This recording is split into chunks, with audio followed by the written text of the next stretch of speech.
Hi everyone, my name's Hazel and I'm an author and a PhD student, and today I'm just gonna do like a chilled out get ready with me. I'm just gonna talk. I know some people don't like that. I've had comments before where they tell me I talk too much.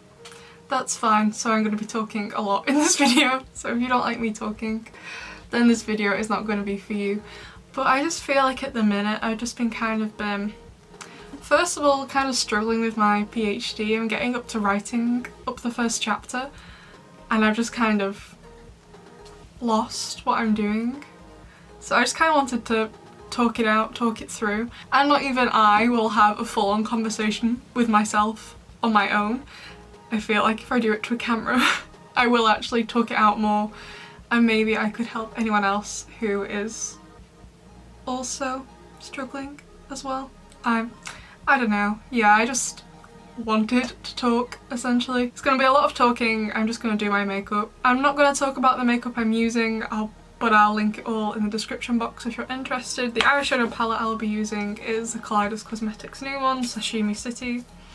Looks like this. I won't be giving a review on it, but I think it's really good. If you like it, you should get it. But with that being said, I guess let's get started. Okay, so I am a second year PhD student. Like, I've literally just started. Like, the start date of the academic year for PhD students at my university is the 1st of October. So I've done a full year of my PhD and like a month, because it's near the end of October. Yeah. And I haven't written anything up yet. I don't know if that's normal. So for my PhD, I don't know if it's the same at all universities, but you do your RPA, and mine had to be submitted by Christmas. So I spent October to December submitting my RPA. And then for whatever reason, I can't even remember why now, but I just like didn't do anything until like February. I just kind of left it, partly because my RPA got delayed. I didn't know if it had been approved, so it was like, what's the point of starting my research if I don't know my RPA has been approved, you know? I think that might have been the reason. But literally like January, February feels like a lifetime ago because of lockdown. Like, I'm not even sure what month it is. I was so surprised when it got to the end of summer. It was like, oh, I'm going back to work, I'm going back to uni. Not that I have been back, but I was just like, oh, it's happening, because I don't have a clue what month it is, honestly, anymore. I knew for my birthday in August, but after that I was like, what time of year is it? I have no idea. Also, sorry by the way, the camera's by the window. I don't know if you'll be able to hear the rain. I've never actually filmed when it's been raining.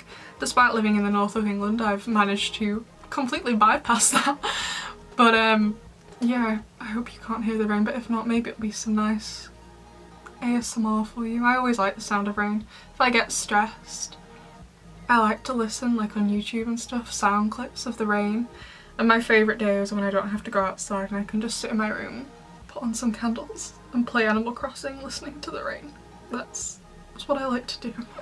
Might be boring, but I really like it. But anyway, back to the PhD. So I had to wait quite a while for my RPA to get approved. There was a delay, and actually one of my friends, hers was delayed by quite a bit more than me, and she had submitted hers earlier than mine, so I was like, right, okay. I literally submitted mine like the last week of the university before it closed for Christmas, and she submitted hers at the start of December, and I think I got mine back before her, which was just so weird. So there was a delay in that respect, but I've only just, and I had scheduled to do this because there was a lot to read. I was reading about the context of mental health in Asia. I guess I should tell you what my PhD is about so you don't get confused if you decide to stay and listen. But it's about how science fiction books can help talk about more taboo topics in society that people don't want to discuss. Because you're using this science fiction world, you're like exposing the reader to one thing that isn't real. But if they can believe that and listen to a story told in that, it's not much further of a stretch to get them to listen about something else. So for my PhD in particular, I'm looking at mental health specifically, suicide and schizophrenia, and like the stigma and taboo about them. Obviously there are other issues that a science fiction book could address, not just those. Those are the ones I'm looking at though. And how it can be used in Asia, specifically Japan and South Korea, because if you don't know, mental health stigma there is not the best. And honestly, that description of it is kind of generous, to be honest.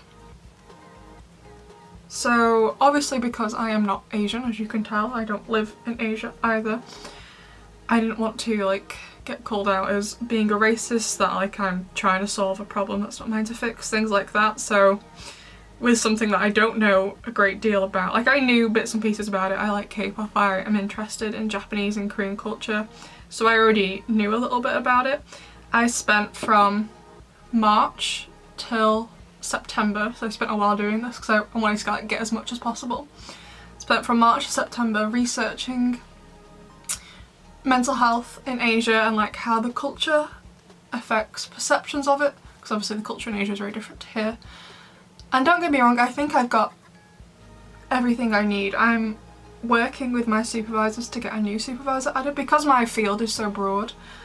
I have 3 supervisors. So originally I had 3 supervisors, all from the creative writing department of my university, and I was a bit like, why though?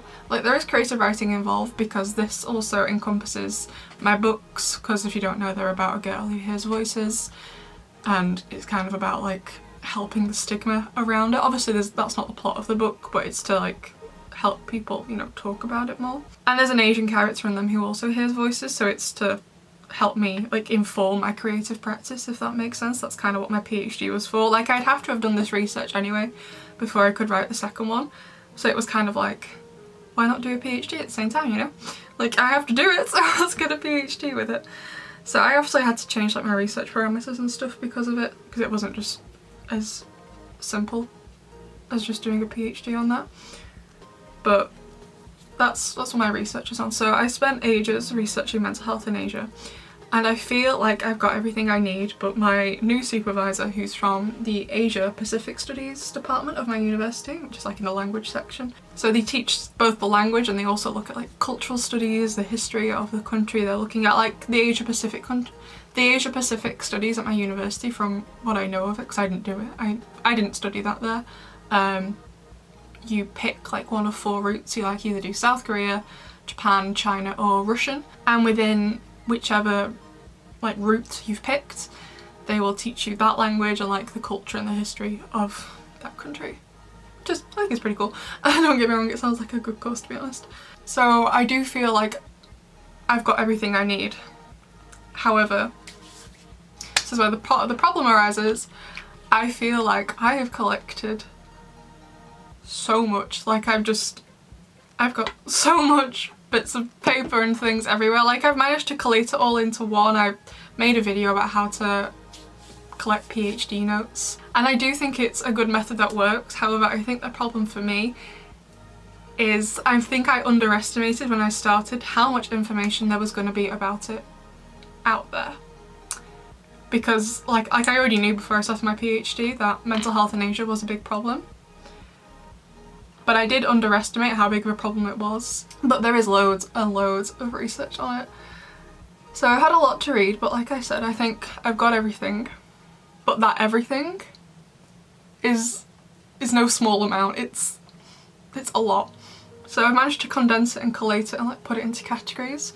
But I'm kind of like losing the thread. Like I'm not really sure what my main argument is anymore. And I'm just really struggling, and I don't like to ask people for help, and honestly I've been struggling with this for about 3 weeks. And because I'm stupid, I've only just now emailed my supervisors. I don't like asking for help. I think part of the problem why I don't like asking for help is because, so I'm autistic, but I wasn't diagnosed as autistic until I was 18. And for a while I don't really do it as much anymore. I think I still do it though, to be honest, sometimes. When I don't want to do something, is I kind of got myself into the mantra of, obviously I've been autistic since I was born, I just didn't know until I was 18.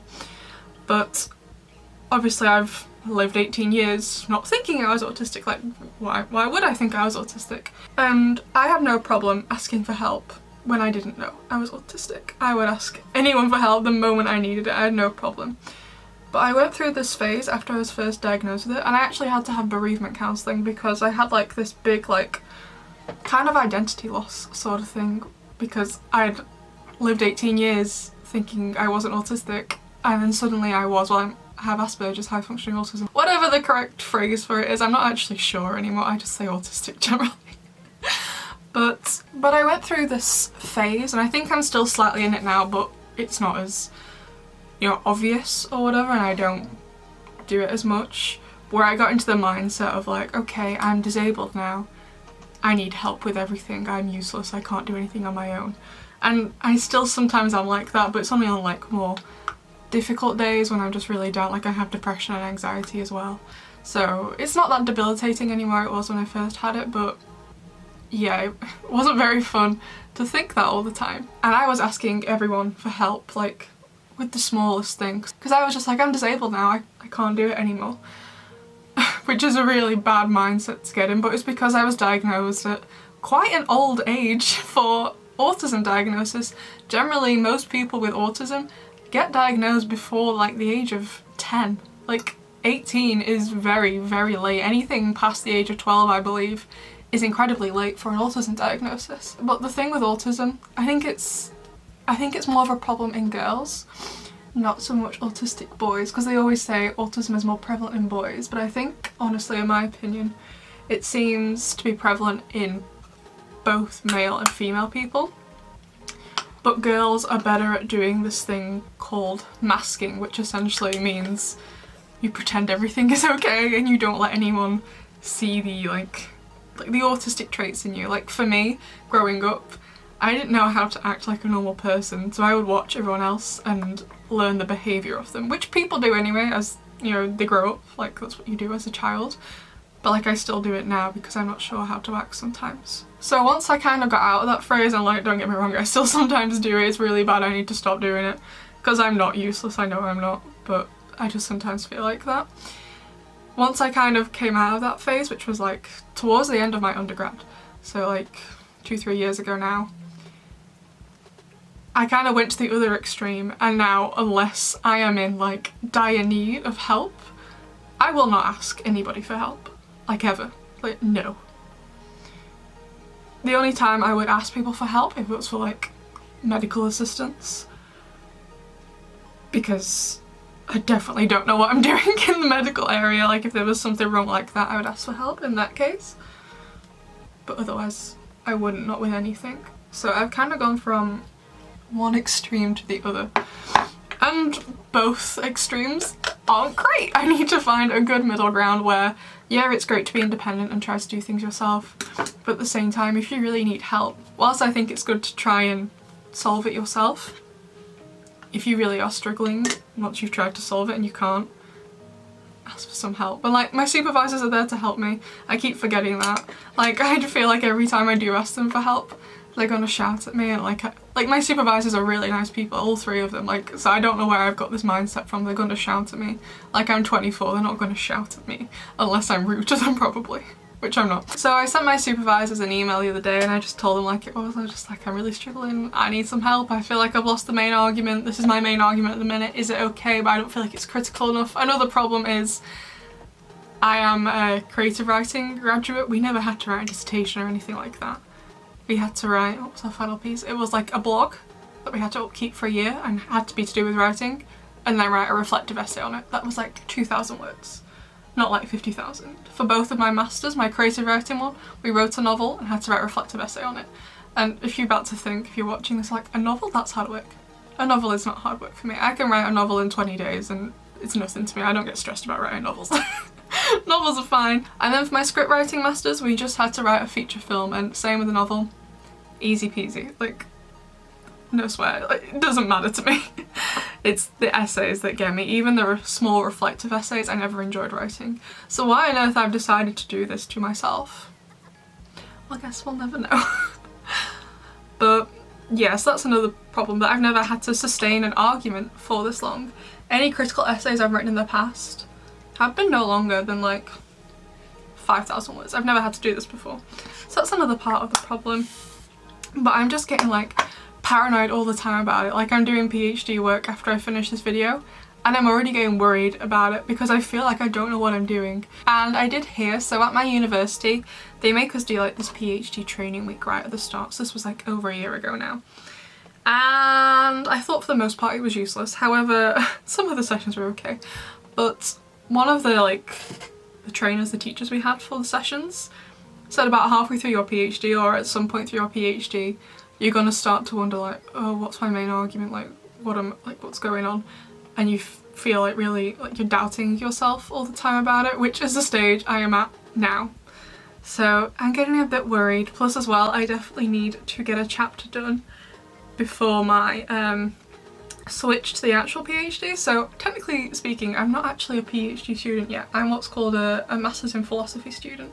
So I don't know if this is the same at all universities, but at my university, when you apply for the PhD, but you don't actually get put on the PhD if you're successful at your interview. You get put on the Masters in Philosophy, but you do the PhD program. So this is still part of my PhD, this will form part of my PhD. But usually a year in, a transfer window opens. So the transfer window is already open and I believe it's open till April. So I'm not doing the transfer because I'm not ready. But at this transfer you apply and they usually want at least one written chapter. So I need to get it done, otherwise I can't move forward with my PhD, they'll throw me off it. But that's how it's gonna go.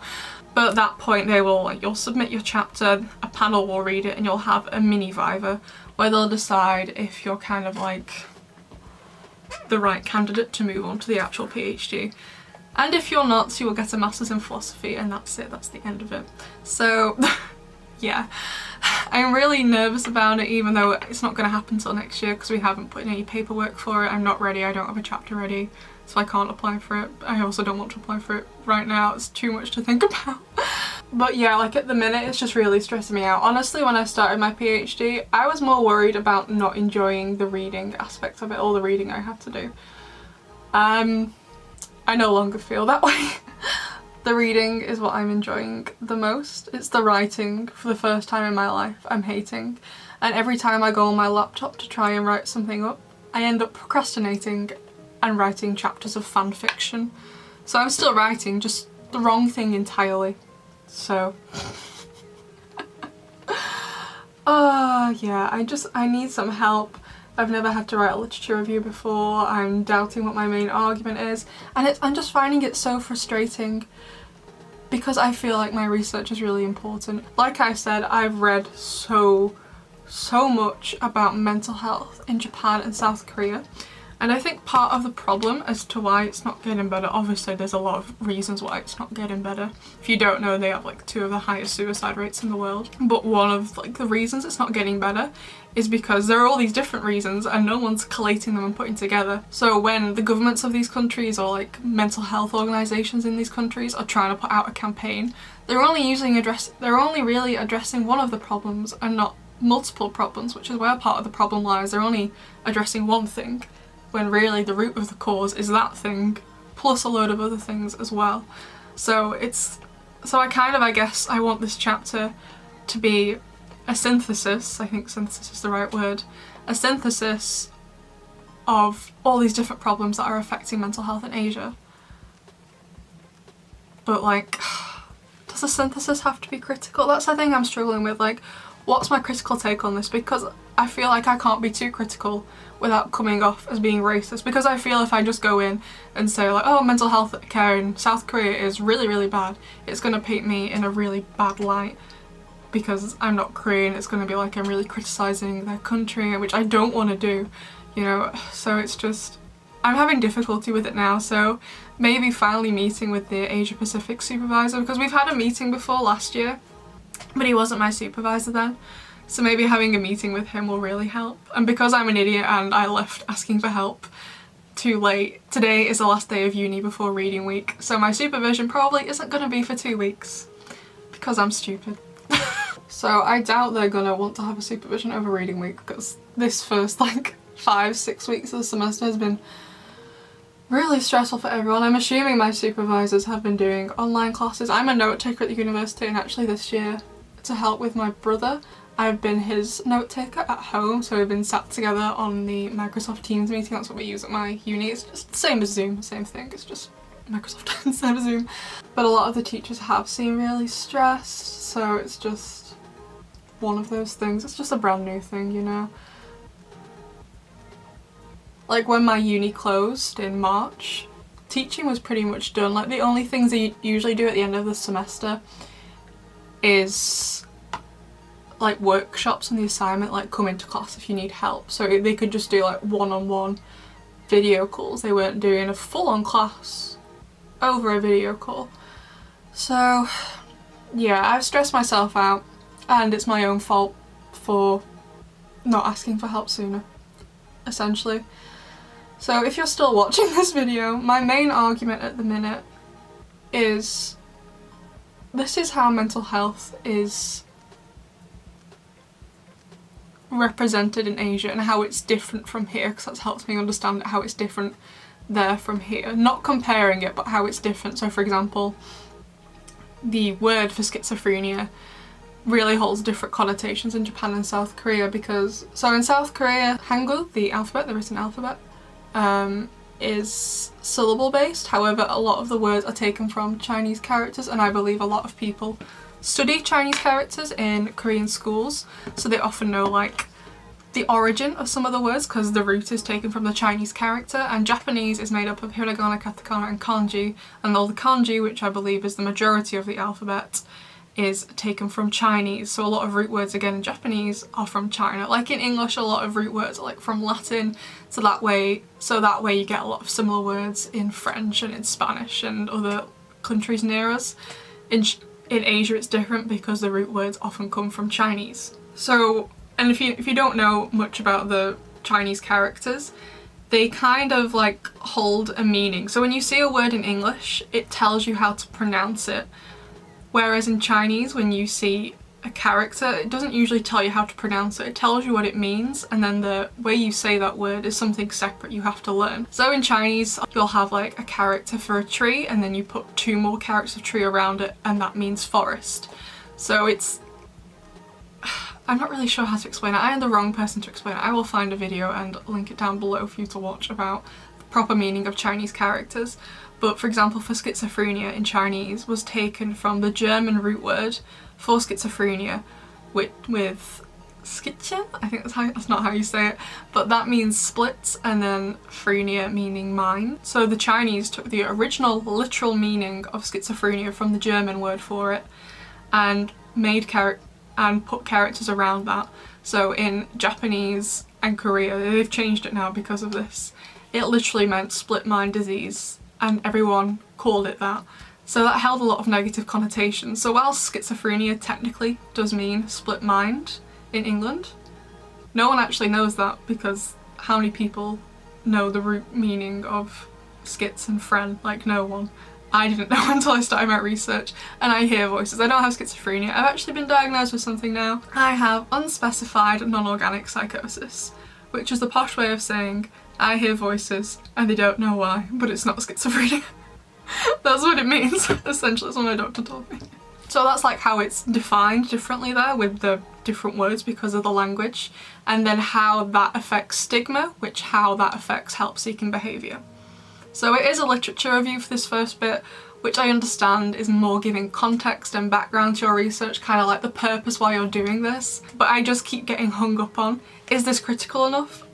Like I just don't know what is critical enough and what even is critical in the first place. Like I've been to so many lectures on how to write a literature review and I'm still kind of confused. So like I quite clearly, you know, I know my stuff about the field I'm studying in, but I just feel like I've got so much information. Like it's all relevant, I think I all need it, but that's the problem. I'm like, I need all of this because I don't want to be called racist or like I'm appropriating a culture or just condensing a culture down to this, because there is so much more to Korea and Japan than just mental health. It's like, that's not like the crux of the country. And just, yeah, I think maybe it would help if I read someone else's thesis, because another of the problems with my PhD is that it's not like a traditional PhD. Because with a PhD you usually have your introduction, then your literature review, then your methodology, then your results, and then your findings, which are results. I've just realised I said that twice. And then your discussion and your conclusion. That's how a normal PhD goes.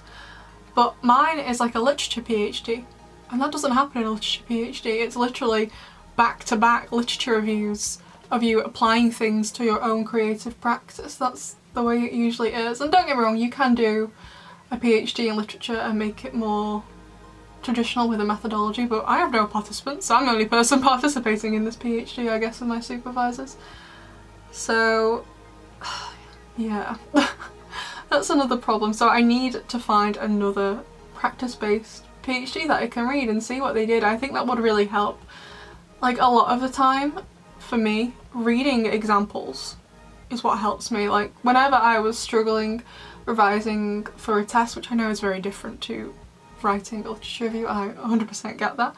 But when I was struggling, didn't know what to do, I would do so many past papers. Like, that's the reason why I passed all of my exams in high school and at college as well, because I did about 1 trillion, feels like 1 trillion, I'm not even lying. I did loads and loads and loads of past papers. That's how I passed, because I just did it non-stop. So I think looking at someone else's PhD who was similar to mine in terms of structure is really going to help me. But practice-based PhDs like this, as in that are like just literature reviews all the way through, don't seem to be that common. So I am in the minority with this kind of PhD topic, which is great. I like to set myself a challenge. And just on top of that, like, there are just things in my life that aren't the best. So, fun fact, since the start of lockdown in March, some of my friends who I thought I was super close with decided to ignore me. And obviously, because the only way we could communicate was online, we couldn't go and see each other. It was like, it doesn't matter if we ignore her now, because they kind of used to do it before as well. It doesn't matter if we ignore her now, because she can't talk to us in real life and confront us about it. Like, I'm a fairly non-confrontational person, so that hasn't been fun, like, sat here in the house all day with my family. And don't get me wrong, I like my family, but in a situation like this, even though I am autistic and I'm not the biggest for socialising, it's nice to have a variety of people to talk to and not just the same people over and over. So don't get me wrong, I do have some friends I can talk to, and weirdly enough, it's the friends that are there for me are the ones that are the furthest away from me in terms of distance, and I've never actually met them before in my life. So it's just weird. So I'm trying not to think about that too much, and my younger brother is actually coming home this weekend from university, so he lives in an accommodation where he lives on his own, so he's a household of one. He's only been there like 2 weeks. It was really emotional when he was leaving. We were all crying because me and my other siblings didn't move away to uni. I still live at home. This is my mum's house, not mine. So none of us ever moved away. So it was really emotional, and now he's coming back for 2 weeks because his university is closing. It's not a big university. They can kind of do what they want at his university, because it's not actually a university, it's a drama college, and there's only about 120 students in the entire school. So they can kind of do what they want. So he could either stay in London and do online classes from his flat, or come home and do them. So to make it safe, my mum's going to drive to pick him up all the way to London from the north of England, can you imagine? So that's going to be nice to see, and I am being made to watch The Exorcist when he gets here. Great. But, you know, don't get me wrong, as happy as I am to see my younger brother again, because to me, I wasn't going to get to see him until Christmas, and even then, maybe not, because like, the government had toyed with the idea of no uni students can come home for Christmas, so it was just like, so am I going to get to see him or not? So, just the thing with my autism is something I get stressed about, and I don't think this is isolated to autism, I think a lot of people get this, is like the aversion to change. It gets me so paranoid. Like, I need time to adjust. So, I've been a note taker, this is my 4th year note taking. And there was like a big delay because the uni didn't know what was happening with online classes or whatever. There was a big delay in getting the timetables out. So prior to that, like literally 2 days before classes started, I was still doing my own thing, doing PhD stuff. And because my brother didn't have his timetable yet, not his fault obviously, I couldn't adjust to a new routine of what times I was note taking for and like what times his classes were. So that first week of university going back, I found it really stressful because I didn't have time to adjust to it. So we've literally got this news my brother is coming home a couple of days ago, and whilst it's happy news, it's still a change, and I'm kind of paranoid again. It's not good. I need some help. Not just my PhD, just in general. But yeah, so it is good news, but it's just a bit like, okay, he's coming back. Alright, so I'm gonna bake some banana bread for when he gets home. I've never made banana bread before, so I hope it turns out good. I've always wanted to try it. I don't think I've had it, or if I have, it was absolutely years ago. But in more fun news, Monopoly have released a Monopoly board of where I was born. It's where I go to university, Preston. So they're releasing a Monopoly board of that and I want to get it so badly. I've never actually finished a game of Monopoly in my entire life because all three of my brothers, I have three brothers, they always cheat. So like we only ever get to the point where maximum one person has 2 houses on a property. We never finish it because they always cheat. So I kind of want to get it, sort of like for, I know, like for nostalgia's sake, because I do have a lot of international friends. I can be like, there is a Monopoly board of where I am from, which is so cool. Though apparently my university might be where Mayfair is, and I'm hoping to God that is not true. Like, I've never actually been to Mayfair in London, but I can imagine what it's like, and my university, or anywhere in Preston, does not live up to that. No way does it. So yeah, but it's cool, it's fun news. What else is fun? I'm trying to be cheerful. 17's new comeback. Oh my gosh, let me get my phone, So first of all, Home Run, that title track, that music video, everything about it. Perfection. I listened to the album last night because I hadn't had time to listen to it. I wanted to appreciate it. So for me, best song on the album, Home Run, then Do Re Mi, then Our Love, then All My Love, then Hey Buddy, and then Light a Flame. But that may be subject to change when I'm editing this video. Who knows, but oh, it's like when I say Light a Flame is last, it's not because it's a bad song. I just don't like it as much as the others, but it's still great. Like, I always get nervous when 17 release new stuff because I'm like, what if I don't like it? And I'm just always like, Hazel, realistically, have you ever disliked a song by 17? And the answer is no. So I kind of partially bought it like to support them, but also because I already knew I was gonna like every single song. And I was right, I do. I'm looking forward to listening to it more, it's gonna be great. I also, so because I'm autistic, I get DSA, which is Disabled Students Allowance from the government, where I don't get any money, but the government essentially give my university extra money to help me with things I need help with. So I have a support worker who, we used to meet up face to face, obviously at the minute we're just calling each other. So I had my headphones in and I like put the microphone down to my laptop and made her listen to like the first like 30 seconds of Home Run, but she really enjoyed it, so I sent her the link to the music video afterwards over text, so I hope she likes it. So because this upcoming week is reading week, I'm gonna kind of have the weekend off, and I'm still gonna do work over reading week because that is what reading week is for, but it's gonna be like more of a low work week because I think another part of the problem is I only had 1 day off over the entire summer holiday for my birthday. I worked the rest of the summer, including weekends. That's how much I had to read because there is so much stuff about mental health in Asia. Yeah, so I haven't really had any time off. Like honestly, when I film this video, this is kind of like my time off. So on a Friday morning when I film is my time off. So it's gonna be like a low work week. What do I have to do? I want to arrange in sections my PhD for the schizophrenia section and maybe move on to the suicide section, I'm not sure yet. I need to finish this. I started yesterday. It's the first 3 volumes of Neon Genesis Evangelion and or Evangelion. I never know how to say it, I'm not sure. But the main character has depression even though it's not about depression. I thought it was useful to read because the creator makes some interesting remarks about suicide during the interviews interspersed in here. So I should finish this quickly. It only took me a day to read the first volume in here. So, well, not a day, probably about half an hour because it's manga obviously. So it's really cool I get to read manga for my PhD, not gonna lie. But like I said, I'm gonna bake some banana bread on Sunday. I'm thinking maybe baking brownies at the end of next week. I just want to have like a low work week that's also kind of like a self-care week. Despite the fact I am being made to watch 3 horror films. So I'm being made to watch The Exorcist, being made to watch Us, but I'm not sure how scary that is. It sounds more like a thriller, like it's by Jordan Peele, directed by Jordan Peele, who did Get Out, which we rewatched the other week actually. I wouldn't say it's scary, it's more of a thriller, more than scary. I don't know, maybe Us is different, and then what else? Oh, I think it's like this French film called Raw, which is about cannibalism. Yeah. No! God, please, no! No!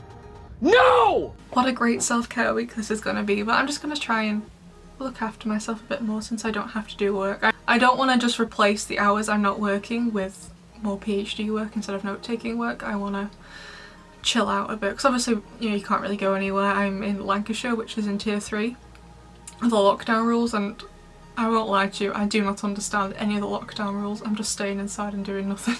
So there isn't a great deal I can do anyway apart from go on a jog around my street, which I do frequently. That's literally all I do. Leave the house, go for a jog, come back 5 minutes later. That's it. So yeah, I think that's what I'm going to do. A low work, a self-care week, but with some work going on, because I just feel so bad when I don't work. I do actually genuinely like to do work, and I do find my research field partially interesting, partially very, very upsetting sometimes. Not so much now, but when I first started back in March, I was crying like 3 times a week as a result of something I'd read in my research, because I just found like the suicide rates so upsetting in Asia. Like, yeah. It's not the most fun subject area to research, but I find it really, really interesting. Okay, so I've finished doing my makeup, and once again, my forehead looks absolutely massive in this lighting. Like when I'm sat on my bed doing my other videos, forehead normal size, but here it just looks so huge. Why? My hair's the same in my other videos. My forehead has absolutely no excuse for looking as big as it does right now. I am so sorry.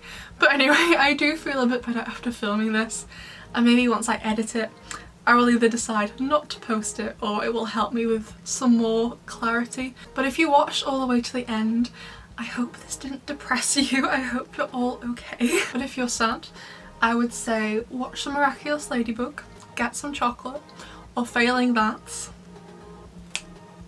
listen to 17's new album. I will link their music video down below. It's a masterpiece, but then again, everything 17 releases is also a masterpiece. So that is all for today. I hope you're all doing okay in whatever lockdown country you are in. Please stay safe and look after your mental health, because October is the month that has Mental Health Awareness Day. So I hope you're all doing okay, and I will see you all next time. Bye!